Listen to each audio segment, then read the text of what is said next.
कल्याणमध्ये खासगी रुग्णालयातील रिसेप्शनिस्ट मराठी तरुणीला गोकुळ झा नावाच्या परप्रांतीय तरुणाकडून बेदम मारहाणीत 22 तास उलटले तरी आरोपीला अटक नाही। कल्याणमधील तरुणीला मारहाण करणारा आरोपी गोकुळ झा गुन्हेगारी पार्श्वभूमीचाच सोशल मीडियावर तलवार नाचवतानाचे फोटो अटकेसाठी मनसेसह भाजपही आक्रमक।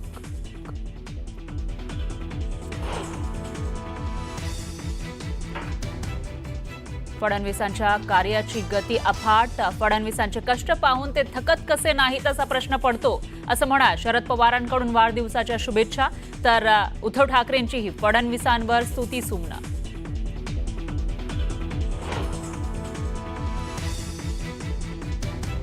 रोहित पवारांकडून कोकाटेंचा रमी खेळतानाचा आणखी एक व्हिडिओ ट्विट, तर पत्नीची कोणती जाहिरात स्किप करण्यासाठी 42 पत्त्याची कोणती जाहिरात स्किप करण्यासाठी 42 सेकंद लागतात, कोकाटेंना सवाल।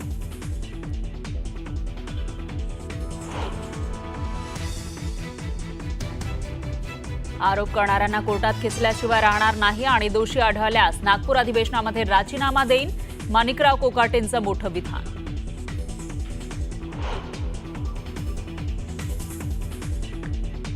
राजीनामा देण्यासारखं काय घडलं ते सांगा, मी कोणाचा विनयभंग केलाय का? कृषी मंत्री कोकाटेंचा राजीनामा न देण्यासंदर्भात मोठं विधान।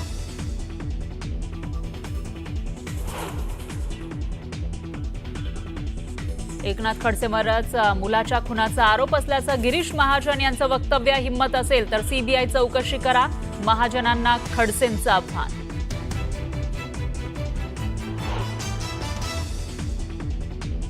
गृहराज्यमंत्री आईच्या नावानं डान्स बार काढतात, यावरून त्यांची मानसिकता दिसते, तर मंत्र्यांचे प्रतापाचे पुरावे उद्या मुख्यमंत्र्यांना देणार, अनिल परब आक्रमक।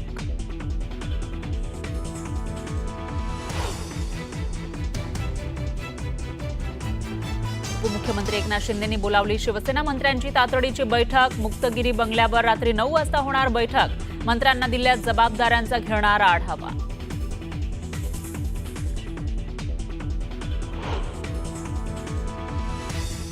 गडचिरोली जिल्हा आता राज्यातील पहिला जिल्हा म्हणून ओळखला गेल्याशिवाय मी शांत बसणार नाही, मुख्यमंत्री फडणवीसांचं गडचिरोलीत आश्वासन।